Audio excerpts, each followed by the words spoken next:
All right, today we're going to dive into something truly special, Mor Lam. It comes from the Isan region of northeast Thailand. And let me tell you, it's so much more than just a genre of music. It's really the living, breathing soul of an entire region's identity. So let's get into the sound that is the very heartbeat of northeast Thailand. You know, this quote right here, it just perfectly captures what we're talking about. It says it all, doesn't it? Mor Lam isn't something you just pop on a playlist. It's something you feel. It's passed down, a deep connection to your roots, your family, and your whole community. For anyone from Isan, it doesn't matter where you are in the world. The second you hear the sound of Mor Lam, and especially that unique sound of the khaen, that bamboo mouth organ, it's like an instant spark of joy. It's the sound of festivals, of being with family. It's literally the sound of home. And what's absolutely amazing about Mor Lam is just how resilient it is. I mean, this is an art form with ancient roots, but it is anything but stuck in the past. It has evolved in some pretty dramatic ways, moving from little village squares all the way into our modern digital age. So to really get a handle on this incredible journey, researchers have actually broken its history down into 5 distinct eras, and this gives us a fantastic roadmap to see just how it's changed over time. So look at this journey. It starts with these very raw solo performances, and then it explodes into these full-scale troupes. From there, it hits this incredible golden age, gets the attention of mass media, and then, bam, it reinvents itself for the online world we're all living in now. Let's start right at the beginning. Way back, before 1957, this art form was in its purest, most essential state. It was called Mor Lam Pyong, and this, right here, was the foundation for everything that would come later. Now, just try to picture this for a second. You have just one singer and one khaen player, and their job is to hold the attention of an entire village all night long. The skill that took was just immense.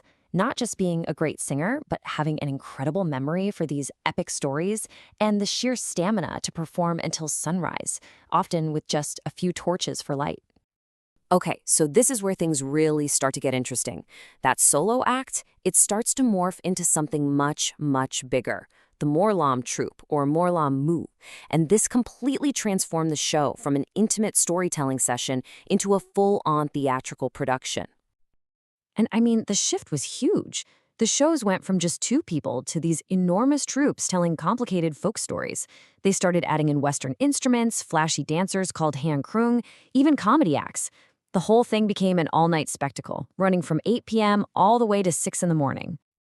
So after that golden age of expansion, Mor Lam hits another new era in the 90s, this time driven by mass media. This is the moment it went from being a regional powerhouse to a full-blown national industry, and it totally changed the game. Big-time record labels and TV shows created this huge national audience, but then came the next big test, the pandemic. You'd think that with no live shows, that would be it, right? Nope. The entire industry pivoted online with unbelievable speed, moving to live streams and closed fan groups. It just proved, once again, that you can throw anything at Mor Lam and it will find a way to survive. And you know, this incredible ability to adapt didn't just save a culture. It actually built a massive economic engine. So let's talk numbers for a second, because they are truly staggering. According to research from Khaen University, before the pandemic hit, the Mor Lam industry was worth an incredible 7 billion baht a year. That's over 200 million US dollars. So yeah, this is not just folk music, this is big business. And that business supports a ton of people. We are talking about a whole ecosystem that gives jobs to around 40,000 individuals. That's everyone from the stars on the stage to the people selling snacks outside the show. And you can see right here just how brutal the pandemic's impact was. That 7 billion baht industry saw its revenue just plummet down to 1 billion. It was a devastating hit. But like we said, that's what sparked that crucial shift to digital that really ensured its survival. So when we talk about this ecosystem, what does that actually mean? Well, it's this huge, sprawling network of jobs and businesses that all center around the performances. It goes way beyond just the people on stage. You've got the obvious roles, right? The singers, the dancers, the musicians. But then you have the sound engineers, the stage and costume designers, and now whole production crews just for live streaming. And all around every show, there's an army of food and drink vendors. A lot of the artists even use their fame to launch side businesses, selling everything from coffee to beauty products. It's a whole economy unto itself. But behind the billion bot numbers and the spectacular shows, there are real people.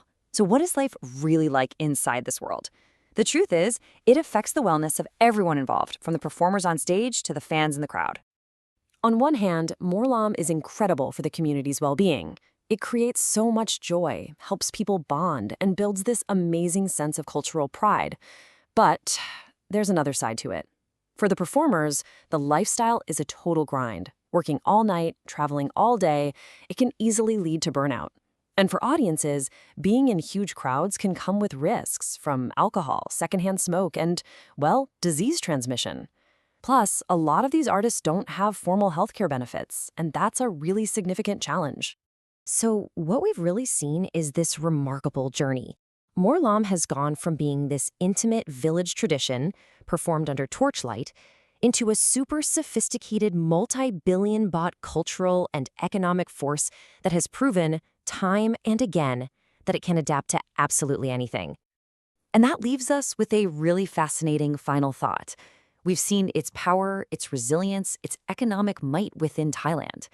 The big question now is, with its infectious energy and its deep cultural roots, could the heartbeat of Isan become the next great example of global soft power? What do you think?